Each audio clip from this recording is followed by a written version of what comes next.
ബിസ്മില്ലാ അൽഹംദുലില്ലാ വസ്സലാത്തു വസ്സലാമു അലാ റസൂലില്ലാ വഅലാ ആലിഹി വസഹ്ബിഹി അജ്മഈൻ അമ്മാ ബഅദ് ഫഇന്ന ഖൈറ കലാമി കലാമുല്ലാഹ് വഖൈറ സുനനി സുനന മുഹമ്മദ് റസൂലുള്ളാഹ് വശറൽ ഉമൂരി മുഹ്ദസാതുഹാ വകുല്ലു മുഹ്ദസത്തിൻ ബിദ്അ വകുല്ലു ബിദ്അത്തുൻ ളലാല വകുല്ലു ളലാലത്തിൻ ഫിന്നാർ. അല്ലാഹു സുബ്ഹാനഹു വ തആല നമ്മുടെ ഭൂമിയിലേക്ക് സൃഷ്ടിച്ചിട്ടുള്ള എന്തിനാണ്? അള്ളാഹുവിനെ മാത്രം ഇബാദത്ത് ചെയ്യാൻ വേണ്ടി മാത്രം ആയിട്ടാണ്. അതാണ് നമ്മുടെ സൃഷ്ടിപ്പിൻ്റെ ഉദ്ദേശം. അല്ലാഹു സുബ്ഹാനഹു വ തആല പറയുന്നുണ്ട്, ഇന്നല്ലദീന ഖാലു റബ്ബുനല്ലാഹി സുമ്മ ഇസ്തിഖാമു തതനസ്സലു അലൈഹിം മലായികതി അല്ലാ തഖാഫു വല്ലാ തഹ്സനു വബശിറിൽ ബിൽ ജന്ന അല്ലതി കുൻതും തുഅദൂൻ. നിങ്ങളുടെ രക്ഷിതാവ് അള്ളാഹു ആണെന്ന് പറയുകയും അള്ളാഹു ആണെന്ന് പ്രഖ്യാപിക്കുകയും പിന്നീട് നേരാവണ്ണം, അതായത് ഇസ്തിഖാമത്തോടുകൂടി അതിൽ നിലകൊള്ളുകയും ചെയ്യുന്നവരാൽ അവരുടെ അടുക്കൽ മലക്കുകൾ ഇറങ്ങി വന്നുകൊണ്ട് ഇപ്രകാരം പറയുന്നതാണ്: നിങ്ങൾ ദുഃഖിക്കേണ്ട ആവശ്യമില്ല, നിങ്ങൾക്ക് വാഗ്ദാനം ചെയ്യപ്പെട്ടിട്ടുള്ള സ്വർഗത്തെപ്പറ്റി നിങ്ങൾക്ക് സന്തോഷ വാർത്ത അറിയിച്ചു കൊള്ളുന്നു എന്നുള്ളത്. വബശിറു ബിൽ ജന്നത്തി അല്ലതി കുൻതും തുഅദൂൻ, അതായത് നിങ്ങൾക്ക് സന്തോഷ വാർത്ത അറിയിക്കപ്പെട്ടിട്ടുള്ള സ്വർഗത്തെക്കുറിച്ചിട്ട്. അപ്പോൾ നമുക്ക് ഈ ഇസ്തിഖാമത്തോടെ നിലകൊള്ളുക എന്നുള്ളതാണ് ഏറ്റവും പ്രാധാന്യമുള്ള കാര്യം, അതായത് ദീനിൽ അടിയുറച്ച് നിലകൊള്ളുക എന്നുള്ളത്. നമ്മളിപ്പോൾ കൂടിയിട്ടുള്ള സ്ഥലം ബാംഗ്ലൂരാണ് അല്ലേ. അപ്പോൾ ബാംഗ്ലൂരിനെ സംബന്ധിച്ചിടത്തോളം ഇവിടെ നമുക്ക് പല രീതിയിലുള്ള ഷെറുകളുണ്ട്. അത് നമ്മുടെ ദേഹേച്ഛാപരമായിട്ടുള്ള ഷെറുകളുണ്ട്, അല്ല ദീനിൽ സംശയം വരുന്ന രീതിയിലുള്ള ഷെറുകളുണ്ട്. എന്താണ് ഈ ദേഹേച്ഛാപരമായിട്ടുള്ള ഷെറുകൾ? ഇവിടെ ലോകത്തിൻ്റെ എല്ലാ ഫിത്തനകളും ഒരുമിച്ച് കൂട്ടപ്പെട്ടിട്ടുണ്ട്. നമുക്ക് ഏത് രീതിയിലേക്കുള്ള ഷെറുവാണെങ്കിലും, അത് ലഹരിയാണെങ്കിൽ അങ്ങനെ, സിനയിലേക്കാണെങ്കിൽ അങ്ങനെ, ആ രീതിയിലേക്ക് ഏത് എക്സ്ട്രീമിലേക്കും പോകാവുന്ന രീതിയിൽ അതിൻ്റെ ഷെറുകൾ ഒരുമിച്ച് കൂട്ടപ്പെട്ടിട്ടുണ്ട്. അതേപോലെ തന്നെ നമ്മളിന്ന് ജീവിക്കുന്ന ലോകത്ത് ഇസ്ലാം ദീനിനെതിരെ ഒരുപാട് ഫിത്തനകൾ അഴിച്ചുവിടുന്നുണ്ട്. അത് ശുബ്ഹാത്തുകളുടെ രൂപത്തിലായിട്ട്, സംശയങ്ങളുടെ രൂപത്തിലായിട്ട്, അത് ബിദ്അത്തുകാരുടെ രീതിയിലും ചെയ്യുന്നുണ്ട്. കുഫാറുകൾ പ്രചരിപ്പിക്കുന്നത് വേറെയുണ്ട്, ഇസ്ലാമിൻ്റെ ശത്രുക്കളായിട്ടുള്ളത്. എന്തുകൊണ്ടാണ് ഇങ്ങനെ ഫിത്തനക്കാരുടെ ആധിക്യം കൂടുന്നത്? എപ്പോഴാണ് ഈ ഫിത്തനക്കാർ വിജയിച്ചു എന്നുള്ള രീതിയിലുള്ള പരാമർശങ്ങൾ വരുന്നതും അവർക്ക് ഒരു മേൽക്കോയി കിട്ടിയ പോലെയൊക്കെ നമുക്ക് പലർക്കും തോന്നുന്നത് എന്തുകൊണ്ടാണെന്ന് വെച്ച് കഴിഞ്ഞാൽ, ഇത് അള്ളാഹുവിൻ്റെ പരീക്ഷണം മാത്രമാണ്. അള്ളാഹു ചെയ്യുകയാണ് എന്തിന്? അള്ളാഹു പരീക്ഷിക്കുകയാണ് നമ്മളെ. ആരാണ് ഈ ദീനിന് വേണ്ടി പ്രവർത്തിക്കുന്നത്? ആരാണ് ഈ ദീനിന് വേണ്ടി നിലകൊള്ളുന്നത്? ആരാണ് ഇതിനു വേണ്ടി പണിയെടുക്കുന്നത്? ഇതിനെ സഹായിക്കുന്നത്? എങ്ങനെ സഹായിക്കുക എന്നുള്ളത് കൊണ്ട് ഉദ്ദേശം ഈ ദീനിന് വേണ്ടി പഠിച്ച്, അല്ലെങ്കിൽ ഈ ദീൻ പ്രചരിപ്പിക്കാൻ വേണ്ടി ഇതിനു വേണ്ടി നിലകൊള്ളുന്നത് എന്ന് മനസ്സിലാക്കാൻ വേണ്ടിയിട്ടാണ്. അതിൽ നേരാവണ്ണം ആര് നിലനിൽക്കുന്നു ഈ ഫിത്തന ഉണ്ടാകുന്ന കാലഘട്ടത്തിലും? ഈ ഫിത്തനകളൊക്കെ എന്താണ്? കുറച്ച് കാലത്തിന് മാത്രം സ്ഥായിയായിട്ടുള്ളതാണ്. ഈ ഫിത്തന അവസാനിക്കും. അള്ളാഹുവിൻ്റെ ദീൻ വീണ്ടും ഇവിടെ എസ്റ്റാബ്ലിഷ് ചെയ്യും, എല്ലാ കാലത്തും ഉള്ള പോലെ തന്നെ. അപ്പോൾ ആരതിൽ നേരാവണ്ണം നിലകൊണ്ടു എന്നുള്ളതിനാണ്. അപ്പോൾ നേരാവണ്ണം നിലകൊള്ളുക എന്നുള്ളത് ദീനിൻ്റെ നമ്മൾ ഏറ്റവും പാലിക്കപ്പെടേണ്ട ഏറ്റവും വലിയ കാര്യമാണ്. അതുകൊണ്ട് തന്നെ റസൂലുള്ളാഹി സ്വല്ലല്ലാഹു അലൈഹി വസല്ലം ഏറ്റവും കൂടുതൽ ദുആ ചെയ്തിട്ടുണ്ടായിരുന്നത് എന്താണ്? യാ മുഖല്ലിബൽ ഖുലൂബ് സബ്ബിത് ഖൽബി അലാ ദീനിക്. ദീനിലായിക്കൊണ്ട് നമ്മുടെ ഹൃദയങ്ങളെ മാറ്റിമറിക്കുന്നവനെ എൻ്റെ ഹൃദയം നീ ദീനിൽ ഉറപ്പിക്കണമേ എന്നുള്ള ദുആ ആണ്. അപ്പോൾ അതാണ് ഏറ്റവും പ്രാധാന്യമുള്ള ദുആ, ഏറ്റവും കൂടുതൽ അള്ളാഹുവിൻ്റെ റസൂൽ ദുആ ചെയ്തിട്ടുള്ളത്. അപ്പോൾ കൺസിസ്റ്റൻ്റ് ആയിട്ട് നമ്മൾ നേരാവണ്ണം ദീനിൽ ഉറച്ചു നിൽക്കുക, അല്ലെങ്കിൽ ഇസ്തിഖാമത്തോടെ നിലനിൽക്കുക എന്നുള്ളത് അങ്ങേയറ്റം പ്രാധാന്യമുള്ള കാര്യമാണ്. കാരണം അത് നഷ്ടപ്പെട്ട് കഴിഞ്ഞാൽ നമ്മുടെ ദീന് തന്നെ നമുക്ക് നഷ്ടപ്പെടും. അപ്പോൾ ചില അസ്ലുകൾ പണ്ഡിതന്മാർ ഈ വിഷയത്തിൽ വിശദീകരിക്കുന്നുണ്ട്, എങ്ങനെയാണ് ദീനിൽ ഉറച്ചു നിൽക്കുക എന്നുള്ളത്. പ്രധാനമായിട്ടും 6 അസ്ലുകളാണ് ഈ വിഷയത്തിലുള്ളത്. അപ്പോൾ ഒന്ന് എന്ന് പറയുന്നത് നമ്മൾ നമ്മുടെ റബ്ബുമായിട്ടുള്ള ബന്ധം നന്നാക്കുക എന്നുള്ളതാണ്. എന്നാൽ എങ്ങനെയാണ് അള്ളാഹുമായിട്ടുള്ള ബന്ധം നന്നാക്കുക? അതിന് ഇൽമാണ് പ്രധാനമായിട്ടുള്ളത്. അള്ളാഹുവിനെ കുറിച്ചിട്ടുള്ള അറിവ് നമ്മൾ നേടുക എന്നുള്ളതാണ്. അള്ളാഹുവിനെ കുറിച്ചിട്ടുള്ള അറിവിൽ ഏറ്റവും ആദ്യത്തെ എന്താണ്? ലാ ഇലാഹ ഇല്ലല്ലാഹ് എന്നുള്ളതാണ്. അതായത് കലിമത്ത് തൗഹീദ്, അതാണ് കലിമത്തുൽ അളീം, ഏറ്റവും ഉന്നതമായിട്ടുള്ള കലിമ. അള്ളാഹു സുബ്ഹാനഹു വ തആല ഖുർആനിൽ പറയുന്നുണ്ട്, ഫഅലം അന്നഹു ലാ ഇലാഹ ഇല്ലല്ലാഹ്. നിങ്ങൾ ലാ ഇലാഹ ഇല്ലല്ലാഹ് എന്താണെന്നുള്ളത് മനസ്സിലാക്കുക, അല്ലെങ്കിൽ പഠിക്കുക. എന്നിട്ടാണെന്ത്? വസ്തഗ്ഫിറു ബിദംബിക്, എന്നിട്ട് ഇസ്തിഗ്ഫാർ ചെയ്യുക. അപ്പോൾ ഇസ്തിഗ്ഫാർ എന്ന് പറയുന്നത്, അല്ലെങ്കിൽ ഒരു പ്രവൃത്തി എന്ന് പറയുന്നത് രണ്ടാമതാണ്. ഏറ്റവും ആദ്യം എന്താണ് വേണ്ടത്? ലാ ഇലാഹ ഇല്ലല്ലാഹ് എന്താണെന്ന് മനസ്സിലാക്കുക എന്നുള്ളതാണ്. ലാ ഇലാഹ ഇല്ലല്ലാഹ് മനസ്സിലാക്കുന്നതിൻ്റെ ഏറ്റവും പ്രധാനപ്പെട്ട ഒരു വിഷയമാണെന്ത്? അതിന് നേരെ ഓപ്പോസിറ്റുള്ള ഷിർക്ക് എന്താണെന്ന് മനസ്സിലാക്കുക. ചില സ്വഹാബികൾ പറയാറുണ്ടായിരുന്നു, ഞങ്ങൾ തിന്മയെക്കുറിച്ച് ചോദിക്കും. എന്തിനു വേണ്ടിയിട്ടാണ്? ആ തിന്മ എന്താണെന്ന് മനസ്സിലാക്കി അതിൽ നിന്ന് വിട്ടു നിൽക്കാൻ വേണ്ടിയിട്ടാണ്. ഇന്ന അല്ലാഹു ലാ യഗ്ഫിറു അൻ യുശ്രിക ബിഹി, അള്ളാഹു പറയാണ് അള്ളാഹു ഒരിക്കലും ഷിർക്ക് പുറത്ത് തരില്ല എന്ന്. അപ്പോൾ അത്രയും വലിയ പാപമായിട്ടുള്ള ഷിർക്ക് ഒരാളിൽ വന്നു കഴിഞ്ഞാൽ അയാളുടെ പ്രവർത്തികൾ മൊത്തം എന്തായി? വിഫലമായി. അയാളിൽ നിന്ന് പിന്നെ ഒന്നും സ്വീകരിക്കപ്പെടുകയില്ല. അപ്പോൾ ഷിർക്ക് പുറത്തു തരാത്ത പാപമാണ്. ഇന്ന അല്ലാഹു ലാ യഗ്ഫിറു അൻ യുശ്രിക ബിഹി വയഗ്ഫിറു മാ ദൂന ദാലിക ലിമൻ യശാ വമൻ യുശ്രിക് ബില്ലാഹി ഫഖദ് ളല്ല ളലാലൻ ബഈദ്. അള്ളാഹു സുബ്ഹാനഹു വ തആല ഷിർക്ക് ഒഴികെയുള്ള എല്ലാ പാപങ്ങളും അള്ളാഹു പുറത്തു തരും അള്ളാഹു ഉദ്ദേശിക്കുകയാണെങ്കിൽ. പക്ഷെ ഷിർക്ക് അള്ളാഹു എന്ത് ചെയ്യില്ല? പുറത്തു തരില്ല. അപ്പോൾ ആ വിഷയത്തിൽ നമ്മൾ എന്ത് ചെയ്യണം? കൂടുതൽ മുന്നോട്ട് പോകണം. ഷിർക്കിനെ കുറിച്ച് ജ്ഞാനം ലഭിക്കുന്നതിലും തൗഹീദ് എന്താണെന്ന് മനസ്സിലാക്കുന്നതിലും അതിനെക്കുറിച്ച് വിവരിക്കുന്ന കിതാബുകൾ പഠിക്കാനും ശ്രദ്ധിക്കണം. അതുപോലെ തന്നെ രണ്ടാമത്തെ വിഷയമാണ് അസ്മാഉൽ ഹുസ്ന, അള്ളാഹുവിൻ്റെ നാമങ്ങൾ. അള്ളാഹുവിന് ഏറ്റവും നല്ല നാമങ്ങളുണ്ട്. ആ നാമങ്ങളെക്കുറിച്ച് ഉള്ള അറിവ് നേടുക എന്നുള്ളത് എന്താണ്? സൃഷ്ടിയും സൃഷ്ടാവുമായിട്ടുള്ള ബന്ധം, ഖാലിഖും മഖ്ലൂഖുമായിട്ടുള്ള ബന്ധം നന്നാക്കാൻ ഉപകരിക്കുന്ന കാര്യമാണ്. അതിലേക്ക് നമ്മൾ കൂടുതൽ ശ്രദ്ധിച്ച് മുന്നോട്ട് പോകണം. അതുകൊണ്ട് അപ്പോഴേ അള്ളാഹുവിനോടുള്ള മഹബത്ത് കൂടുകയുള്ളൂ, വർദ്ധിക്കുകയുള്ളൂ. അള്ളാഹുവിനോടുള്ള സ്നേഹം വർദ്ധിക്കുകയുള്ളൂ. ഒരാൾ അള്ളാഹുവിനോടുള്ള സ്നേഹം കൊണ്ടും പ്രതീക്ഷ കൊണ്ടും ഭയം കൊണ്ടും ഒക്കെ ചോദിക്കുമ്പോഴേ അള്ളാഹു എന്ത് ചെയ്യുള്ളൂ? അതിന് ഉത്തരം തരുള്ളൂ. അപ്പോൾ ഇത് കൃത്യമാകാൻ വേണ്ടിയിട്ട് എന്ത് വേണം? അസ്മാഉൽ ഹുസ്നയെ കുറിച്ചിട്ടുള്ള ഇൽമ് നമുക്ക് വേണം. അതുപോലെ തന്നെ അള്ളാഹു സുബ്ഹാനഹു വ തആലയോടുള്ള ബന്ധം നന്നാക്കാൻ ഉള്ള വേറൊരു വിഷയമാണ് എന്ത്? ദിക്റുകൾ വർദ്ധിപ്പിക്കുക എന്നുള്ളത്. അള്ളാഹുവിനെ കുറിച്ചുള്ള സ്മരണ കൂട്ടുക എന്നുള്ളത്. അള്ളാഹുവിൻ്റെ നമ്മുടെ നിസ്കാരം എന്താണ്? ദിക്റാണ്, അള്ളാഹുവിനെ കുറിച്ചിട്ടുള്ള സ്മരണയാണ്. അപ്പോൾ ഏറ്റവും കൂടുതൽ സ്മരണയുള്ളവരാണ് എന്തിട്ടുള്ളത്? അള്ളാഹുവിനെ കുറിച്ചിട്ടുള്ള സ്മരണയുള്ളവരാണ് വിജയിച്ചിട്ടുള്ളത്. അള്ളാഹു സുബ്ഹാനഹു വ തആല പറയുന്നു സബഖൽ മുഫരിദൂൻ, മുഫരിദീങ്ങൾ വിജയിച്ചിരിക്കുന്നു, അല്ലെങ്കിൽ മുഫരിദീങ്ങൾ മുൻകടന്നിരിക്കുന്നു. അപ്പോൾ ചോദിക്കപ്പെട്ടു ഖാലു വമാ മുഫരിദൂൻ യാ റസൂലല്ലാഹ്, ആരാണ് മുഫരിദീങ്ങൾ എൻ്റെ റസൂലെ? അപ്പോൾ റസൂലുള്ളാഹി സ്വല്ലല്ലാഹു അലൈഹി വസല്ലമ പറയാണ് ഖാല ദാകിറൂന അല്ലാഹ കസീറൻ വദാകിറാത്ത്, അതായത് അള്ളാഹുവിനെ കൂടുതൽ ഓർക്കുന്ന ആണുങ്ങളും പെണ്ണുങ്ങളുമാണ്. അപ്പോൾ നമ്മളോട് തന്നെ, നമ്മുടെ നെഫ്സിനോട് തന്നെ ചോദിക്കേണ്ട ഒരു ചോദ്യമാണ്. നമ്മളെ ഏറ്റവും അവസാനമായിട്ട് അള്ളാഹുവിനെ അറിഞ്ഞുകൊണ്ട് എപ്പോഴാണ് എന്ത് ചെയ്തിട്ടുള്ളത്? ദിക്ർ ചെയ്തിട്ടുള്ളത്. നമ്മൾ മനസ്സ് തട്ടി ഒരു അൽഹംദുലില്ലാ പറഞ്ഞിട്ട് എത്ര കാലമായി എന്നുള്ളത് നമ്മൾ ഓർക്കേണ്ട വിഷയമാണ്. ഒരു ഹദീസിൽ കാണാൻ പറ്റും അത്തഹൂർ ഷത്രുൽ ഈമാൻ.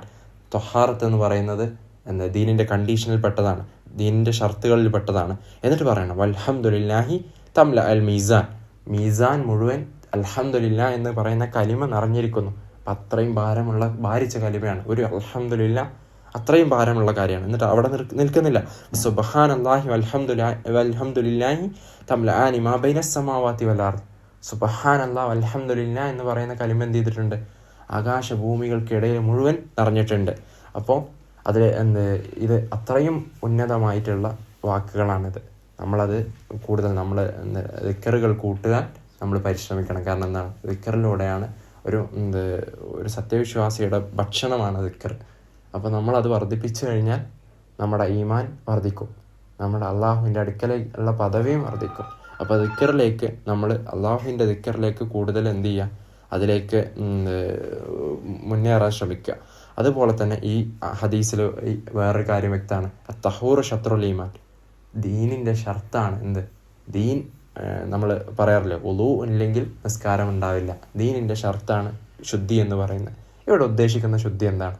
ഇവിടെ ഉദ്ദേശിക്കുന്ന ശുദ്ധി എന്താണ്? ഹൃദയത്തിൻ്റെ ശുദ്ധിയാണ്. ഹൃദയം ശുദ്ധിയാവുക എന്നുള്ളതാണ്. അതുകൊണ്ട് ഉദ്ദേശിക്കുന്നത് ഷിർക്കില്ലാത്ത തൗഹീദുള്ള ഹൃദയമാണ്. തൗഹീദുള്ള ഹൃദയമാണ് യഥാർത്ഥ ഹൃദയം. അതാണ് പച്ചയായിട്ടുള്ള ഹൃദയം, ജീവനുള്ള ഹൃദയം. മറ്റേതെന്താണ്? അത് ജീവിക്കുന്നുണ്ടെന്നുണ്ടെങ്കിലും അത് പ്രവർത്തിക്കുന്നുണ്ട് എന്നുണ്ടെങ്കിലും അത് മരിച്ചതുമാണ്. കാരണം അള്ളാഹു അല്ലാത്തവരെ ആരാധിക്കുന്ന, അള്ളാഹു അല്ലാത്തവരെ വിളിച്ചു തേടുന്ന, അള്ളാഹുവിനെ പങ്കു ചേർക്കുന്ന ഹൃദയമാണ്. അല്ലാതെ എന്തല്ല. ഇപ്പോൾ തൊഹാറത്ത് ഈമാൻ്റെ ഷർത്താണ് എന്ന് പറയുമ്പോൾ അത് പൂർണ്ണമായിട്ട് ഏത് സമയത്തും നമുക്ക് വൃത്തിയോടെ ഇരിക്കാൻ പറ്റില്ല. അത് ബാഹ്യമായിട്ടുള്ള വൃത്തിയല്ല ഇവിടെ പറയുന്നത്, അത് ആന്തരികമായിട്ടുള്ള വൃത്തിയെക്കുറിച്ചിട്ടാണ്. അപ്പോൾ അതിലും പ്രത്യേകം ശ്രദ്ധിക്കാം. അപ്പോൾ അള്ളാഹു സുബ്ഹാനഹു വ തആല പറയാണ് യാ അയ്യുഹല്ലദീന ആമനു ഉദ്ഖുലൂ ഫിസ്സിൽമി കാഫ, ഓ സത്യവിശ്വാസികൾ എന്ത് ചെയ്യുക? നിങ്ങൾ പൂർണ്ണമായിട്ട് ഇസ്ലാമിലേക്ക് പ്രവേശിക്കുക. അതിനുവേണ്ടി നമ്മൾ എന്ത് ചെയ്യുക? പരിശ്രമിക്കുക. അപ്പോൾ അതാണ് നമ്മുടെ ഈ പറയുന്ന അള്ളാഹു സുബ്ഹാനഹു വ തആലയുടെ മഹബത്ത് പിടിച്ച് പറ്റാൻ, അല്ലെങ്കിൽ അള്ളാഹു സുബ്ഹാനഹു വ തആലയുമായിട്ടുള്ള റിലേഷൻ ലഭിക്കാൻ ഉള്ള പ്രധാനപ്പെട്ട കാര്യങ്ങളിലൊന്ന്. പിന്നെ ഇബ്നു തൈമിയ്യ റഹിമഹുല്ലാ പറയുന്ന ഒരു വിഷയമുണ്ട്. നിങ്ങൾ ഈമാനിൻ്റെ മാധുര്യം ആസ്വദിക്കണമെങ്കിൽ അള്ളാഹുവിൻ്റെ ഗ്രന്ഥം നിങ്ങളുടെ മേലുണ്ട്, അത് നിങ്ങളുടെ മേൽ പാരായണം ചെയ്യപ്പെടുക എന്നുണ്ട്. അപ്പോൾ നിങ്ങൾ എന്ത് ചെയ്യുക? ഖുർആനാണ് നമ്മുടെ സൃഷ്ടാവും സൃഷ്ടിയും അള്ളാഹു സുബ്ഹാനഹു വ തആല 7 ആകാശങ്ങൾക്ക് മേലെ നിന്ന് അവതരിപ്പിക്കപ്പെട്ടിട്ടുള്ളതാണ് ഈ വേദഗ്രന്ഥം, നമ്മുടെ മേലുള്ള ഖുർആൻ, ഈ കലാം. അപ്പോൾ അതാണ് നമുക്കെന്ത് അള്ളാഹുവിൻ്റെ തൃപ്തി നേടിത്തരാൻ ഏറ്റവും ഉതകിയിട്ടുള്ള വിഷയം. അപ്പോൾ നമ്മളത് കൂടുതൽ പഠിക്കുക, അതിലേക്ക് ഇറങ്ങുക എന്നുള്ളത് വളരെ പ്രാധാന്യമുള്ള വിഷയമാണ്. നമ്മൾ ഖുർആൻ പാരായണം ചെയ്യുക, ഖുർആനിൻ്റെ ആളുകളാവുക, ഖുർആനിന് വേണ്ടി ജീവിക്കുക എന്നുള്ളത്. ഒരുപാട് ഹദീസുകൾ ഈ വിഷയത്തിൽ വന്നിട്ടുണ്ട്. ഖുർആൻ ജനങ്ങളിൽ ഏറ്റവും നല്ലവരാണ് ഖുർആൻ ഓതുന്നവരും ഖുർആൻ പഠിക്കുന്നവരും പഠിപ്പിക്കുന്നവരുമാണ്. അപ്പോൾ അവിടെ ഇൽമിൻ്റെ പ്രാധാന്യം കൂടി വരികയാണ്. ഖുർആൻ പഠിക്കുക എന്നുള്ളതും പഠിപ്പിക്കുക എന്നുള്ളത്, പഠിപ്പിക്കണമെങ്കിൽ പഠിക്കണം, പഠിക്കുക എന്നുള്ളത് അത് ഖുർആനിൻ്റെ ഖിറാഅത്താവാം, തഫ്സീറാവാം, ഖുർആനുമായിട്ടുള്ള മറ്റുള്ള ഇൽമുകളാവാം. അഖീദ ഖുർആനിൻ്റെ ഇൽമാണ്. നമ്മുടെ ഇമാം അൽബാനി റഹിമഹുല്ല പറയുന്നുണ്ട്, അൽ ഖുർആൻ കുല്ലുഹും തൗഹീദ്, ഖുർആൻ മുഴുവൻ തൗഹീദാണ്. അപ്പോൾ തൗഹീദ് പഠിക്കുക എന്ന് പറയുന്നത് ഖുർആൻ്റെ ഭാഗമാണ്. അതേപോലെ തന്നെ അഖീദ, അതേപോലെ തന്നെ ഫിഖ്ഹാവ, ഇതൊക്കെ ഖുർആനിൽ നിന്നുള്ള തന്നെയാണ് നമ്മൾ എന്ത് ചെയ്തിട്ടുള്ളത്, ഡിറൈവ് ചെയ്തിട്ടുള്ളത്. അപ്പോൾ അതൊക്കെ പഠിക്കുക എന്നുള്ളത് ഖുർആനിൻ്റെ പഠനമാണ്. അതുപോലെ തന്നെ രണ്ടാമത്തെ വിഷയമാണ് നല്ല ഒരു സുഹൃത്ത് ഉണ്ടാവുക എന്നുള്ളത്, ഈമാനുള്ള സുഹൃത്തുക്കൾ ഒരുമിച്ചുണ്ടാവുക എന്നുള്ളത്. അത് വളരെ നമ്മളെ സപ്പോർട്ട് ചെയ്യുന്ന, നമ്മുടെ ഈമാൻ കുറഞ്ഞ സാഹചര്യങ്ങളിൽ നമ്മളെ മുന്നോട്ട് നയിക്കാൻ, നമ്മളെ ഹെൽപ്പ് ചെയ്യാൻ, ഗൈഡ് ചെയ്യാനില്ലേ ഉതകുന്ന ഫ്രണ്ട്സ് ഉണ്ടാവുക എന്നുള്ളത് പ്രാധാന്യമുള്ളതാണ് വിഷയമാണ്. അല്ലാഹു സുബ്ഹാനഹു വ തആല പറയാണ്, വസ്ബിറു നഫ്സിക മഅല്ലദീന യദ്ഊന, അതായത് തങ്ങളുടെ രക്ഷിതാവിൻ്റെ മുഖം ലക്ഷ്യമാക്കിക്കൊണ്ട്, അള്ളാഹുവിൻ്റെ വജ്ഹ് ഉദ്ദേശിച്ചുകൊണ്ട് വൈകുന്നേരവും അള്ളാഹു സുബ്ഹാനഹു വ തആല ഖുർആനിൽ പറയുന്ന സൂറത്തുൽ കഹ്ഫിൽ അള്ളാഹു പറയുന്ന കാര്യമാണ്. വൈകുന്നേരവും രാവിലെയും വൈകുന്നേരവും അവനോട് പ്രാർത്ഥിച്ചു കൊണ്ടിരിക്കുന്നവരുടെ കൂടെ നീ നിൻ്റെ മനസ്സിനെ അടുക്കി നിർത്തുക. അതായത് മുഅ്മിനീങ്ങളുടെ കൂടെയാണ് എന്ത് ചെയ്യേണ്ടത്, നമസ്കരിക്കുന്ന അള്ളാഹുവിൻ്റെ വജ്ഹ് ഉദ്ദേശിച്ച് പ്രവർത്തനങ്ങൾ ചെയ്യുന്ന ആളുകളുടെ കൂടെയാണ് നമ്മൾ ജീവിക്കേണ്ടത്. നമ്മുടെ ദീൻ എപ്പോഴും എന്താണ്, നമ്മുടെ സുഹൃത്തിൻ്റെ ദീനിലാണ് നമ്മൾ എന്നാണ്. അപ്പോൾ നമ്മൾ സുഹൃത്തുക്കളെ നന്നാക്കാൻ വേണ്ടിയിട്ട് പരിശ്രമിക്കുക. അത് എന്താണ്, നമ്മൾ കുറച്ച് ഡൗൺ ആവുകയാണെന്നുണ്ടെങ്കിൽ നമ്മുടെ സുഹൃത്തുക്കൾ എന്ത് ചെയ്യും, ആ സമയത്ത് നമ്മളെ ദീനിലേക്ക് വിളിക്കുന്നതാണ്. അപ്പോൾ അത് പരസ്പരം എന്ത് ചെയ്യും, സഹായിക്കും ദീനിൻ്റെ വിഷയത്തിൽ. അതേപോലെ തന്നെ സത്യവിശ്വാസികൾക്ക് ഉപദേശങ്ങൾ ഗുണം ചെയ്യും. അപ്പോൾ അതിനൊക്കെ എന്ത് നല്ലതാണ്, നല്ല ബന്ധങ്ങൾ ഉണ്ടാവുന്നത് നല്ലതാണ്. അതേപോലെ തന്നെ വളരെ പ്രാധാന്യമുള്ള വേറൊരു വിഷയമാണ് നല്ല ഭാര്യ എന്നുള്ളത്. നല്ല ഭാര്യ എന്നുള്ളത് നമുക്ക് ഈ വിഷയത്തിൽ വളരെയധികം പ്രാധാന്യമുള്ള കാര്യമാണ്. കാരണം ഇങ്ങനെ നമ്മുടെ ദീനിൻ്റെ പകുതിയാണെന്ത് നല്ല ഭാര്യ എന്ന് പറയുന്നത്. അള്ളാഹുവിൻ്റെ റസൂല് പറയുന്നുണ്ട്, അഫ്ളലുൽ മാലി, ഏറ്റവും നല്ല സമ്പത്ത് എന്ന് പറയുന്നത് എന്താ, ലിസാനുൻ ദാക്കിറ, അള്ളാഹുവിനെ ഓർക്കുന്ന ഹൃദയമാണ്. വഖൽബുൻ ഷാക്കിറ, ലിസാനുൻ ദാക്കിറ എന്ന് പറഞ്ഞാൽ അള്ളാഹുവിനെ ഓർക്കുന്ന നാവാണ്. വഖൽബുൻ ഷാക്കിറ, അതേപോലെ തന്നെ ശുക്ർ ചെയ്യുന്ന, നന്ദി ചെയ്യുന്ന കൽബാണ്, ഹൃദയമാണ് രണ്ടാമതായിട്ടുള്ള. വസൗജത്തു മുഅ്മിന, എന്താണ്, ഈമാനുള്ള മുഅ്മിനത്തായിട്ടുള്ള ഭാര്യയാണ്. അത് അവള് ഇങ്ങനെയാണ് നമ്മൾ റസൂലുള്ളാഹി സ്വല്ലല്ലാഹു അലൈഹി വസല്ലം പറയുന്നുണ്ട്. അപ്പോൾ എങ്ങനെയാണ് മുഅ്മിനത്തായ ഭാര്യയുടെ ഒരു ഉദാഹരണം പറയുന്നുണ്ട്. തഹജ്ജുദിന് എഴുന്നേൽക്കാത്ത ഭർത്താവിൻ്റെ മേലെ വെള്ളം കുടയുന്ന ആളാണ് നല്ല ഭാര്യ എന്നുള്ളത്. അപ്പോൾ അത്തരത്തിലുള്ള ഭാര്യമാരെ കിട്ടാൻ വേണ്ടിയിട്ടാണ് നമ്മൾ പ്രയത്നിക്കുന്നത്. നമ്മുടെ അവസ്ഥയെ മോശമാണ്, പിന്നെ നമ്മൾ കല്യാണം കഴിക്കുന്നത് അതിനേക്കാൾ മോശമായിട്ടുള്ള ഒരവസ്ഥയാണെന്നുണ്ടെങ്കിൽ നമ്മുടെ കാര്യം എന്തായിരിക്കും? അപ്പോൾ നമ്മളതിൽ പ്രത്യേകം ശ്രദ്ധിക്കുക. ഭാര്യമാരുമായിട്ട് ബന്ധപ്പെട്ടിട്ടുള്ള എല്ലാ വിഷയവും എന്താണ്, അത് അങ്ങേയറ്റം റസൂലുള്ളാഹി സ്വല്ലല്ലാഹു അലൈഹി വസല്ലം, അള്ളാഹു ഏറ്റവും ഉന്നതിയിലുള്ളതാണ്. അവനെ ഒരു കാര്യം എടുത്തു പറയണമെന്നുണ്ടെങ്കിൽ അത് അത്രയും ഉന്നതമായിട്ടുള്ളത് കൊണ്ടാണ്. അള്ളാഹു സുബ്ഹാനഹു വ തആല ഖുർആനിൽ പലതവണ എടുത്തു പറഞ്ഞിട്ടുള്ള വിഷയമാണ് ഭാര്യ ഭർത്തൃ ബന്ധം എന്ന് പറയുന്നത്. അതിലെല്ലാ വിഷയവും എന്താണ്, പ്രതിഫലമാണ്. നീ നിൻ്റെ ഭാര്യയ്ക്ക് ഉരുട്ടി കൊടുക്കുന്ന ഒരു ഉരുള പോലും എന്നാണ് ഹദീസുകളിൽ വന്നിട്ടുള്ളത്. അതുപോലെ തന്നെ റസൂലുള്ളാഹി സ്വല്ലല്ലാഹു അലൈഹി വസല്ലം പറഞ്ഞ വേറൊരു വിഷയമാണ്, നിങ്ങൾ ഭാര്യമാരുമായിട്ട് ബന്ധപ്പെടുമ്പോൾ നിങ്ങൾക്ക് പ്രതിഫലം ലഭിക്കുമെന്ന്. അപ്പോൾ സ്വഹാബികൾ ചോദിച്ചു, എങ്ങനെയാണ് പ്രതിഫലം ലഭിക്കുക, എന്തുകൊണ്ടാണ് അതിന് പ്രതിഫലം ലഭിക്കുക എന്നുള്ളത്. അപ്പോൾ റസൂലുള്ളാഹി സ്വല്ലല്ലാഹി അലൈഹി വസല്ലം പറഞ്ഞു, നിങ്ങൾ വ്യഭിചരിക്കുകയാണെന്നുണ്ടെങ്കിൽ നിങ്ങൾക്ക് ശിക്ഷ ലഭിക്കുന്നില്ലേ? അപ്പോൾ അതിന് നേരെ ഓപ്പോസിറ്റാണത്. അപ്പോൾ നിങ്ങൾക്ക് നല്ലൊരു ഭാര്യ ഉണ്ടാവുക എന്നുള്ളത് നിങ്ങളുടെ ദീനിൻ്റെ പകുതി പൂർത്തീകരിക്കലാണ്. അതുപോലെ തന്നെ നിങ്ങളുടെ നിങ്ങളുടെ ഈ ദേഹേച്ഛകളെ പല രീതിയിലും കൺട്രോൾ ചെയ്യാനാണ്. ഒരു നല്ല ഭാര്യ ഉണ്ടായിക്കഴിഞ്ഞാൽ നിങ്ങളെ ചിലപ്പോൾ എന്ത് ചെയ്യാൻ പറ്റും, പല തിന്മയിൽ നിന്നും നമ്മൾ പ്രത്യേകിച്ച് ഈ പറയുന്ന ബാംഗ്ലൂരിലൊക്കെ ജീവിക്കുമ്പോൾ അതിൻ്റെ പല ഫിത്നകളിൽ നിന്നും ഒഴിഞ്ഞു നിൽക്കാൻ അത് സഹായിക്കും. അപ്പോൾ അത്തരത്തിലുള്ള കാര്യം നോക്കുക. അതേപോലെ തന്നെ പ്രാധാന്യമുള്ള വിഷയമാണെന്ത്, നാലാമത്തെ വിഷയമാണെന്ത്, നമ്മുടെ മുൻഗാമികളായിട്ടുള്ള പണ്ഡിതന്മാരുടെയും അതേപോലെ തന്നെ കിബാറുകളുടെ വലിയ അറിയപ്പെട്ട ആളുകളുടെയൊക്കെ ഇസ്ലാമിൽ കൊണ്ട് ഇഹ്സാൻ കൊണ്ടൊക്കെ അറിയപ്പെട്ട ആളുകളുടെ ചരിത്രങ്ങൾ പഠിക്കുക. അതിൽ ഒരുപാട് പാഠങ്ങൾ നമുക്ക് ഉൾക്കൊള്ളാൻ പറ്റും. ഇപ്പം ഞാനൊരു ഉദാഹരണം പറയാം. അബൂ ഹനീഫ റഹിമഹുല്ല, അദ്ദേഹത്തെക്കുറിച്ച് നിങ്ങൾ കേട്ടിട്ടുണ്ടാവും. ഇമാം മാലിക് റഹിമഹുല്ല അദ്ദേഹത്തെക്കുറിച്ച് പറയാറ്, ഒരു സ്തൂപം അല്ലെങ്കിൽ ഒരു തൂണ്, ആ തൂൺ എടുത്തിട്ട് അത് നിങ്ങളോട് അബൂ ഹനീഫ റഹിമഹുല്ല അത് സ്വർണ്ണമാണ് എന്ന് പറയുകയാണെങ്കിൽ നിങ്ങളത് വിശ്വസിച്ചു പോകും. അത്രയധികം തർക്കശാസ്ത്രത്തിൽ അദ്ദേഹത്തിന് കഴിവുണ്ടായിരുന്നു, അല്ലെങ്കിൽ ആളുകളോട് കൺവിൻസ് ചെയ്യാൻ അദ്ദേഹത്തിന് കഴിവുണ്ടായിരുന്നു. അത്രയും ഈ പറയുന്ന ഒരു വിഷയം പറഞ്ഞ് സ്ഥാപിക്കാൻ കഴിയുന്ന ആളായിരുന്നു അബൂ ഹനീഫ റഹിമഹുല്ല.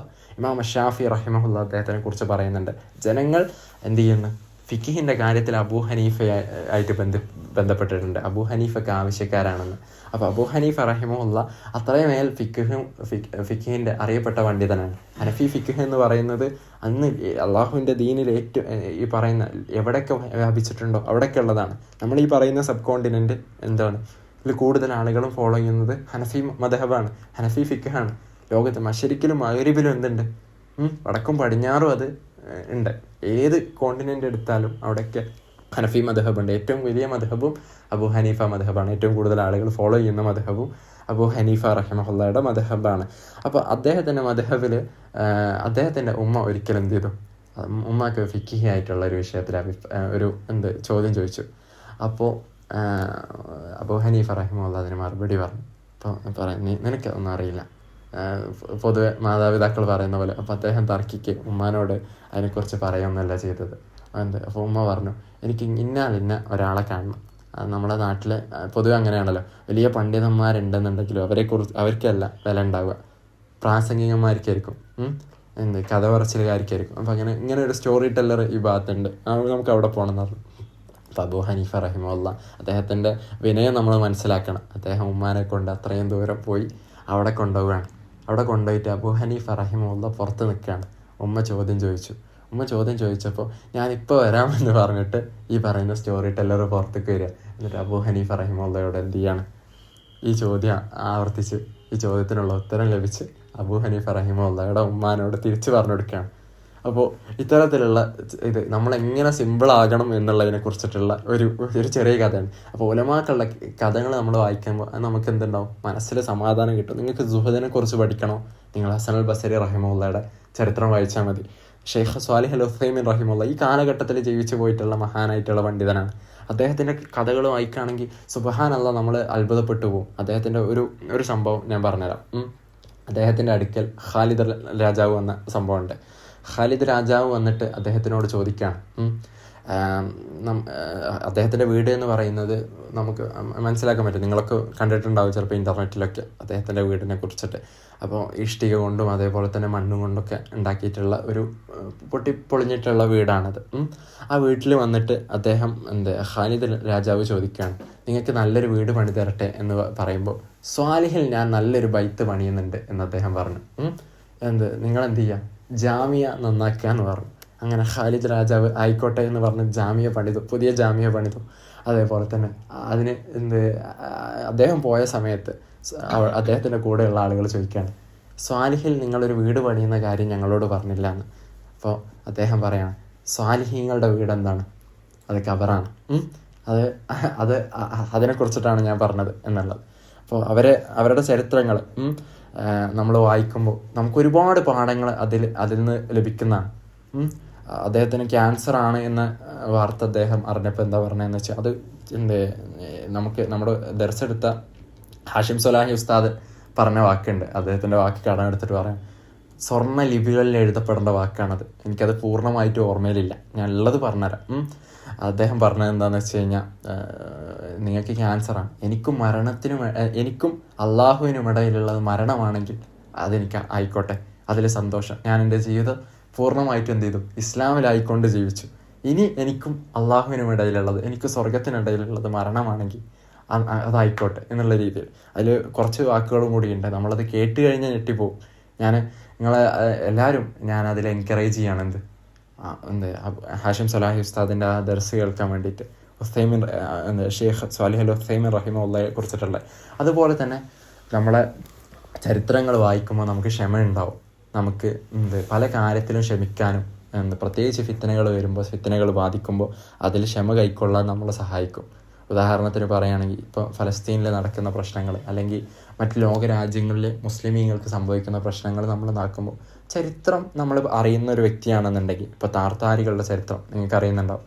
താർത്താരികൾ 25,000 പേര് ദൗല അൽ ഖവാരിസ്മിയ എന്ന് പറയുന്ന രാജ്യത്തെത്തിയപ്പോൾ, മംഗോളിയക്കാരായിട്ടുള്ള ആളുകൾ എത്തിയപ്പോൾ 4 ലക്ഷം ആളുകൾ ഉണ്ടായിരുന്നു മുസ്ലിം സൈന്യത്തിൻ്റെ ഭാഗത്തുനിന്ന്. എന്നിട്ട് അവർ മുസ്ലിമീങ്ങളെ പരാജയപ്പെടുത്തിയിട്ടുണ്ട്. ഇതിനു മുമ്പും ബൈത്തുൽ മുഖദ്ദസിൽ യുദ്ധങ്ങൾ നടന്നിട്ടുണ്ട്, കുരിശുദ്ധങ്ങൾ നടന്നിട്ടുണ്ട്. അതിൻ്റെ ഭാഗമായിട്ട് ബൈത്തുൽ മുഖദ്ദസിൻ്റെ കോമ്പൗണ്ടിൽ മുട്ടോളം ചോര തളം കെട്ടി നിന്നിട്ടുണ്ട്. അങ്ങനെയുള്ള ചരിത്രങ്ങൾ ഉണ്ടായിട്ടുണ്ട് ഇതിനു മുമ്പ്. അപ്പോൾ ഇത്തരം ചരിത്രങ്ങൾ നമ്മൾ വായിക്കുകയാണെങ്കിൽ നമുക്ക് പല കാര്യത്തിലും, എന്നിട്ട് അള്ളാഹു സുബ്ഹാനഹു വ തആല അതിന് ശേഷം എന്ത് ചെയ്തിട്ടുണ്ട്, ഈ 2 കാര്യങ്ങൾക്ക് ശേഷം അള്ളാഹു മുസ്ലിമീങ്ങൾക്ക് മുഅ്മിനീങ്ങൾക്ക് എന്ത് ചെയ്തിട്ടുണ്ട്, വിജയം കൊടുത്തിട്ടുണ്ട്. അപ്പോൾ വിജയം ഉണ്ടാവും. അപ്പോൾ ഖുലഫാ റാഷിദുകളുടെ ചരിത്രം, അതിന് ശേഷം വന്നിട്ടുള്ള ഖലീഫമാരുടെ ചരിത്രം ഒക്കെ നമുക്ക് വായിക്കുമ്പോൾ, അല്ലെങ്കിൽ നമ്മളത് പഠിക്കുമ്പോൾ, അത് കൂടുതൽ മനസ്സിലാക്കാൻ ശ്രമിക്കുമ്പോൾ നമുക്ക് എന്ത് ചെയ്യും, പല കാര്യത്തിലും പല ഫിത്തനകൾ വരുമ്പോൾ അതിൽ ക്ഷമിക്കാനും അതിൽ എങ്ങനെ ഡിസിഷൻ എടുക്കണം, ആരുടെ കൂടെ നിൽക്കണം എന്നുള്ളത് നമുക്ക് മനസ്സിലാവും. പല ഫിത്തനകൾ ഉണ്ടാകുമ്പോൾ ആളുകൾ എന്ത് ചെയ്യാണ്, ഇനി നമ്മൾ എന്ത് ചെയ്യും, ഇനി എല്ലാം തകർന്നില്ലേ, ഇനി ഇസ്ലാം ഉണ്ടോ, മുസ്ലിങ്ങളുണ്ടോ എന്നൊക്കെ ചോദിക്കുകയാണ്. അതിൻ്റെ കാരണം എന്താ, അവർക്ക് ചരിത്രം അറിയില്ല. ചരിത്രത്തിൽ നിന്നാണ് നമ്മൾ എന്ത് ചെയ്യേണ്ടത്, അടുത്ത ഒരു കാലഘട്ടത്തെ വാർത്തെടുക്കേണ്ടത്. നമ്മുടെ നസീഫ് ഉസ്താദിൻ്റെ താർത്താരികളെ കുറിച്ചിട്ടുള്ള 10-16 ഓഡിയോസ് ഉണ്ട്. അതൊക്കെ കേൾക്കുകയാണെങ്കിൽ നമുക്ക് മനസ്സിലാവും താർത്താരികളുടെ കാലഘട്ടത്തിൽ മുസ്ലിം ജനത അനുഭവിച്ചത് എങ്ങനെയാണ്, പിന്നെ അതിൽ നിന്ന് ഒരു നൂറ്റാണ്ട് കൊണ്ട് തന്നെ മുസ്ലിം ജനത എങ്ങനെ അതിൽ നിന്ന് തിരിച്ചു വന്നു എന്നുള്ളത്. താർത്താരികളുടെ ഫിത്തന പോലെ ഒരു ഫിത്തനയും ലോകത്ത് വേറെ ഉണ്ടായിട്ടില്ല എന്ന് തന്നെ പറയാം. കാരണം എല്ലാ വീടുകളെയും അത് ബാധിച്ചിട്ടുണ്ട്. കാണുന്നവരെയൊക്കെ അവരെന്ത് ചെയ്തിട്ടുണ്ട്, കൊന്നു കളഞ്ഞിട്ടുണ്ട്. എല്ലാ സ്ത്രീകളെയും അവർ വഷളാക്കിയിട്ടുണ്ട്. ഗർഭിണിയായിട്ടുള്ള ഒരു സ്ത്രീയെ കിട്ടിയാൽ അവരുടെ ശരീരം പിളർന്നിട്ട് എന്ത് ചെയ്തു, ആ ഭ്രൂണത്തെ പുറത്തേക്ക് എടുത്തിട്ട് അത് അമ്പിൽ കുത്തി നിർത്തിയിട്ടുണ്ട്. അത്രയും എന്തായിരുന്നു, ദുഷിച്ച ആളുകളായിരുന്നു അവർ. അത്രയും ആക്രമണം ചെയ്ത ആളുകളായിരുന്നു അവർ. അള്ളാഹു റീപ്ലേസ് ചെയ്തിട്ടുണ്ട്. അപ്പോൾ ഇങ്ങനെയുള്ള ചരിത്രങ്ങൾ നമ്മൾ വായിക്കുകയാണെങ്കിൽ നമുക്ക് അള്ളാഹുവിനെ കുറിച്ചിട്ടുള്ള നല്ല ചിന്ത ഉണ്ടാവാനും, അതേപോലെ തന്നെ എന്നിട്ട് അള്ളാഹു പിന്നെ എങ്ങനെയാണ് ഹൈർ കൊണ്ടുവരുന്നത് എന്ന് നമുക്ക് മനസ്സിലാക്കാനൊക്കെ പറ്റും. രണ്ടാമത്തെ വിഷയം, നമ്മളൊരു ഗ്രൂപ്പിലായിട്ട് പണിയെടുക്കുക എന്നുള്ളതാണ്. ഒരു ജമാഅത്തായിട്ട് നിലകൊള്ളുക എന്നുള്ളതാണ്. ഒറ്റയ്ക്ക് നിൽക്കുന്നവരെയാണ് എന്ത് ചെയ്യുക, എപ്പോഴും ശൈത്താൻ പിടികൂടുക. അപ്പോൾ ഒറ്റയ്ക്ക് നിൽക്കാതെ നമ്മളെപ്പോഴും എന്ത് ചെയ്യുക, ഒരു കൂട്ടമായിട്ട് നിലകൊള്ളാൻ ശ്രമിക്കുക. അള്ളാഹു സുബ്ഹാനഹു വ തആല പറയുന്നുണ്ട്, വഅ്തസിമൂ ബിഹബ്ലില്ലാഹി ജമീഅ, നിങ്ങൾ എന്ത് ചെയ്യുക, അള്ളാഹുവിൻ്റെ പാശത്തിൽ മുറുകെ പിടിക്കുക. വലാ തഫറഖു, നിങ്ങൾ ഭിന്നിക്കാതിരിക്കുക എന്നുള്ളത്. ഇതിൽ ഭിന്നിക്കാതിരിക്കുക എന്നുള്ളത് വളരെ ഇമ്പോർട്ടൻ്റ് ആയിട്ടുള്ള കാര്യമാണ്. നമ്മളെപ്പോഴും ഒരു കൂട്ടമായിട്ട് നിലകൊള്ളുക എന്നുള്ളത്. ഞാൻ നേരത്തെ പറഞ്ഞ പോലെ ഒറ്റയ്ക്ക് നിൽക്കുന്നവരെയാണ് ശൈത്താൻ എന്ത് ചെയ്യുക, പിടികൂടുക. അപ്പോൾ അഹ്ലുസുന്നത്ത് വൽ ജമാഅ എന്താണ്, അത് കൂട്ടമാണ്. അവിടെ തന്നെ നമ്മൾ എന്താണ് മനസ്സിലാക്കേണ്ടത്, ഇമാം അബീ ദാവൂദ് അസ്സിജിസ്താനി റഹിമഹുല്ലാ, അബ്ദുല്ലാഹി ഇബ്നു അബീ ദാവൂദ് എന്ന് പറയുന്നത് ഹദീസ് പണ്ഡിതനായിട്ടുള്ള അറിയപ്പെടുന്ന ഹദീസിൻ്റെ കിതാബായിട്ടുള്ള അബീ ദാവൂദിൻ്റെ മകനാണ്. അതിൻ്റെ മുഅല്ലിഫായിട്ടുള്ള അബൂ ദാവൂദിൻ്റെ മകനായിട്ടുള്ള ആളാണ് അബ്ദുല്ലാഹി ഇബ്നു അബീ ദാവൂദ്. അദ്ദേഹത്തിൻ്റെ ഹായിയ എന്ന് പറയുന്ന അക്കീദ വിശദീകരിക്കുന്ന പോയത്തിൽ, കവിതയിൽ ഏറ്റവും ആദ്യത്തെ വരി എന്താണ്, തമസ്സക്, നീ എന്ത് ചെയ്യുക, ഉറച്ചു നിൽക്കുക. തമസ്സക് ബിഹബിലില്ല, ഈ അള്ളാഹുവിൻ്റെ പാശത്തിൽ നീ എന്ത് ചെയ്യുക, പിടിക്കുക. വത്തബിഉൽ ഹുദ, നീ എന്ത് ചെയ്യുക, ഹുദയെ പിന്തുടരുക. വലാ തഖു ബിദ്അയ്യൻ, നീ ബിദ്അത്തുകാരനാവാതിരിക്കുക. ലഅല്ലക തുഫ്ലിഹു, എന്നാൽ നിനക്ക് വിജയിക്കാം. അവിടെ അള്ളാഹു സുബ്ഹാനഹു വ തആലയുടെ വഅതസിബു ബിഹബ്ലില്ലാഹി ജമീഅ, നിങ്ങൾ കൂട്ടമായി അള്ളാഹുവിൻ്റെ പാശത്തിൽ പിടിക്കുക എന്ന് പറഞ്ഞാൽ എന്താണ്? തമസ്സക് ബിഹബ്ലില്ലാ, നിങ്ങൾ അള്ളാഹുവിൻ്റെ പാശത്തിൽ ഉറച്ചു നിൽക്കുക. വത്തബിഉൽ ഹുദ, നിങ്ങൾ സന്മാർഗം എന്ത് ചെയ്യുക? പിന്തുടരുക. അവിടെ സന്മാർഗം, ഹുദ എന്താണ്? ഈ തിരുസുന്നത്താണ്. റസൂലുള്ളാഹി സ്വല്ലല്ലാഹു അലൈഹി വസല്ലമ നമുക്ക് എന്ത് വിട്ടേച്ച് പോയോ അതാണ്. അതിൽ ഉറച്ചു നിൽക്കുക, അതിൽ തൂങ്ങിപ്പിടിച്ച് നിൽക്കുക എന്നുള്ളതാണ്. എന്നിട്ട് അതിൽ വിജയിക്കാനുള്ള മാർഗം അവിടെ പറയുന്നുണ്ട്. വലാതകു ബിദ്ഇയ്യൻ, നിങ്ങൾ എന്ത് ചെയ്യരുത്? ബിദ്അത്തുകാരനാവരുത്. ലഅല്ലക തുഫ്ലിഹു, എന്നാൽ നിങ്ങൾക്ക് വിജയിക്കാം. ഇവിടെ നമുക്ക് വളരെയധികം സന്തോഷിക്കാനുള്ളൊരു കാരണമുണ്ട്. കാരണം പല ആളുകളും സുന്നത്തിൻ്റെ ആളുകളെക്കുറിച്ച് പറയുന്നത് എന്താണ്? നിങ്ങൾക്ക് എപ്പോഴും ബിദ്അത്തിനെ കുറിച്ച് പറയാനുള്ളൂ എന്നുള്ള. ഇത് ഏത് കാലഘട്ടത്തിലാണ് എഴുതുന്നത്? 4ാമത്തെ 5ാമത്തെ നൂറ്റാണ്ടിലാണ് എഴുതപ്പെടുന്നത്. അതായത് ആ കാലഘട്ടത്തിലും മുസ്ലിമീങ്ങൾക്ക് പറയാനുള്ളത് എന്താണ്? ഏറ്റവും ആദ്യത്തെ വരിയാണിത്. നിങ്ങൾ അള്ളാഹുവിൻ്റെ പാശത്തിന് മുറുകെ പിടിക്കുക, നിങ്ങൾ എന്ത് ചെയ്യരുത്? അതേപോലെ തന്നെ ഇത്തിബാ ചെയ്യുക. എന്തിന്? ഹുദയെ ഇത്തിബാ ചെയ്യുക. നിങ്ങൾ വിജയിക്കണമെന്നുണ്ടെങ്കിൽ നിങ്ങൾ ബിദ്അത്തുകാരനാവാതിരിക്കുക എന്നുള്ളതാണ് ഏറ്റവും ആദ്യം പറയാനുള്ളത്. ഇപ്പോഴും നമുക്ക് എന്താണ് പറയാനുള്ളത്? അത് തന്നെയാണ്. അപ്പോൾ ഇവിടെ വഅതസിമു ബിഹബ്ലില്ലാഹി ജമീഅ എന്നുള്ളത് കൊണ്ട് ഉദ്ദേശിക്കുന്നത് ഖുർആനും സുന്നത്തും നമ്മൾ മുറുകെ പിടിക്കുക എന്നുള്ളതാണ്. അതല്ലാത്ത വിഷയത്തിലൊക്കെ നമുക്ക് എന്ത് ചെയ്യാം? ഭിന്നിക്കാൻ പറ്റും. അതിൽ നിന്ന് മാറിപ്പോകുന്ന അവസ്ഥ വരികയാണെങ്കിൽ നമ്മൾ ഭിന്നിക്കുക തന്നെ ചെയ്യണം. എങ്ങനെ? അള്ളാഹുവിൻ്റെ റസൂലിൻ്റെ സ്വഹാബത്തിനെ തെറി പറയുന്ന റാഫിളത്തിൻ്റെ കക്ഷികൾ, അവരിൽ നിന്ന് നമ്മൾ ഭിന്നിക്കണം. അതേപോലെ തന്നെ ഖദറിനെ നിഷേധിക്കുന്ന ഖദരിയത്ത്, ഖദറിനെ നിഷേധിക്കുക എന്ന് പറയുന്നത് എന്താ? കുഫ്രാണ്. കാരണം ഈമാൻ്റെ ഭാഗമാണെന്ത്? ഖൈരി വ ശർരി മിൻ അല്ലാഹി തആല, നന്മയും തിന്മയും അള്ളാഹുവിൽ നിന്നാണെന്നുള്ളത്. അതേപോലെ തന്നെ ഒരുപാട് പഴച്ച കക്ഷികളുണ്ട്. അവരിൽ നിന്ന് നമ്മൾ എന്ത് ചെയ്യണം? നമ്മുടെ ഭാഗം സേഫാക്കണം. അവരിൽ നിന്ന് ഭിന്നിക്കുക എന്ന് പറയുന്നത് എന്താണ്? നിർബന്ധമാണ്. അപ്പോൾ അല്ലാതെ എല്ലാവരും മുസ്ലിമീങ്ങളാണ്, നമ്മളൊക്കെ മുസ്ലിങ്ങളായതുകൊണ്ട് ഒരുമിച്ച് നിൽക്കണം, അങ്ങനെയല്ല. നമ്മൾ എല്ലാവരും മുഅ്മിനീങ്ങളാണ്, ഒരുമിച്ച് നിൽക്കേണ്ടത്, സത്യവിശ്വാസികളാണ്, വിശ്വാസത്തിൽ ശരിയായിട്ടുള്ള ആളുകളാണ്. അതിന് നമ്മൾ എന്ത് ചെയ്യണം? അതിന് നമ്മൾ പഠിക്കുക തന്നെ ചെയ്യണം. ചില ഉലമാക്കൾ പറഞ്ഞിട്ടുണ്ട്, ഫുസാഖു അഹ്ലു സുന്നത്തി ഖൈറും മിനൽ ഉബ്ബാദി അഹ്ലുൽ ബിദ്അ. അതായത് ഫുസാഖുകൾ, അതായത് ഭൂമിയിൽ പ്രശ്നമുണ്ടാക്കുന്ന ആളുകളാണ് ആയിട്ടുള്ള അഹ്ലു സുന്നത്തിലെ ആളുകളാണ് ഏറ്റവും ഖൈർ. ആരെക്കാൾ? ഈ പറയുന്ന ഉബ്ബാദി അഹ്ലുൽ ബിദ്അ, അതായത് അഹ്ലുൽ ബിദ്അത്തിൽപ്പെട്ട ഉബ്ബാദികളായിട്ടുള്ള അള്ളാഹുവിനെ ആരാധിക്കുന്ന ആളുകളെക്കാൾ നല്ലത്. അതെന്തുകൊണ്ടാണ്? കാരണം അവർ ചെയ്യുന്നത് അള്ളാഹുവിൻ്റെ ദീനാണ് എന്ന് വിചാരിച്ചിട്ട് പല ദുൽമുകളും പ്രവർത്തിക്കുന്നത് അള്ളാഹുവിൻ്റെ ദീനാണെന്ന് വിചാരിച്ചിട്ടാണ് ചെയ്യുന്നത്. അതിനേക്കാൾ എത്രയോ നല്ലതാണെന്ന് ഫുസാഖു അഹ്ലു സുന്ന. അപ്പോൾ വിഷയങ്ങൾ പഠിക്കാനും അതേപോലെ തന്നെ മനസ്സിലാക്കാനും നമുക്ക് അള്ളാഹു സുബ്ഹാനഹു വ തആല തൗഫീക്ക് ചെയ്യട്ടെ. അഖൂലു ഖൗലി ഹാദാ വസ്തഗ്ഫിറുല്ലാഹി വലക്കും വസ്തഗ്ഫിറൂ ഇന്നഹു ഹുവൽ ഗഫൂറുർ റഹീം. എന്തെങ്കിലും തെറ്റുകൾ സംഭവിച്ചിട്ടുണ്ടെങ്കിൽ അതിൽ നിന്നും ശൈത്താനിൽ നിന്നുമാണ്, അള്ളാഹുവിൻ്റെ ദീനോ അതുമായിട്ട് യാതൊരു ബന്ധവുമില്ല. അഖൂലു ഖൗലി ഹാദാ. അസ്സലാമു അലൈക്കും വറഹ്മത്തുള്ളാഹി വബറകാതുഹു.